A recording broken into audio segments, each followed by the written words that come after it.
1 ঘন্টা কথা না বলে থাকতে পারা মানুষটা আজ দিনের পর দিন কথা না বলে থাকে। পৃথিবীর নিয়মগুলো বড়ই অদ্ভুত। যাকে তুমি সবচেয়ে বেশি ভালোবাসো সেই তোমার দুঃখের কারণ হবে। প্রিয় মানুষগুলো শুধু রাগটাই দেখে, রাগের মধ্যে লুকিয়ে থাকা ভালোবাসাটা দেখে না। মিথ্যে প্রতিশ্রুতির চেয়ে কাউকে সরাসরি ফিরিয়ে দেওয়াটাই ভালো। এক বিন্দু অশ্রু যখন চোখ দিয়ে পড়ে, সেই অশ্রুর ফোঁটা শুধু তোমার কথা বলে। মনের ভাষা বোঝো না তুমি, মুখে বলি তাই। শত আঘাতের পরেও তোমায় ভালোবেসে যায়। যে মানুষটা অল্পতেই খুশি হয়, সেই মানুষটা অল্প আঘাতেই অনেক বেশি কষ্ট পায়।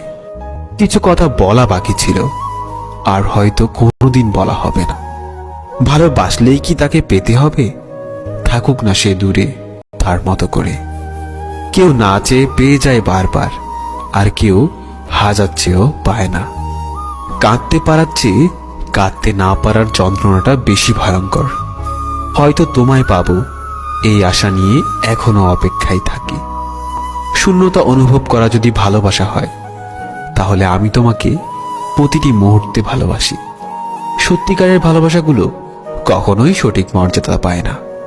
কপালে সুখ লেখা না থাকলে সে কপাল পাথরে ঠুকেও লাভ নেই।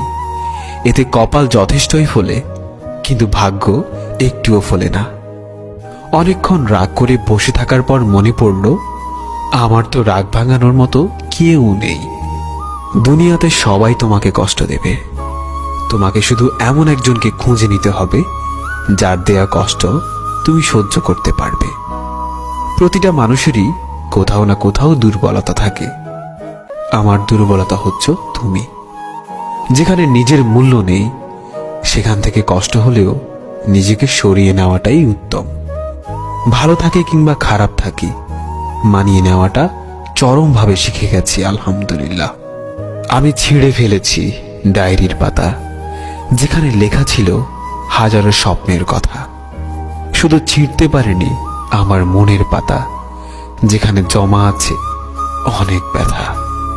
আমি সবসময় নিজেকে সুখী ভাবি, কারণ আমি কখনো কারো কাছে কিছু প্রত্যাশা করি না। কারো কাছে কিছু প্রত্যাশা করাটা সবসময় দুঃখের কারণ হয়ে দাঁড়ায়।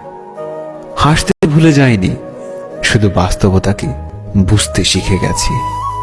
তোমাকে কাছে পাওয়ার থেকেও হারানোর ভয়টা বেশি, তাই নিজের থেকেও বেশি খেয়াল রাখি।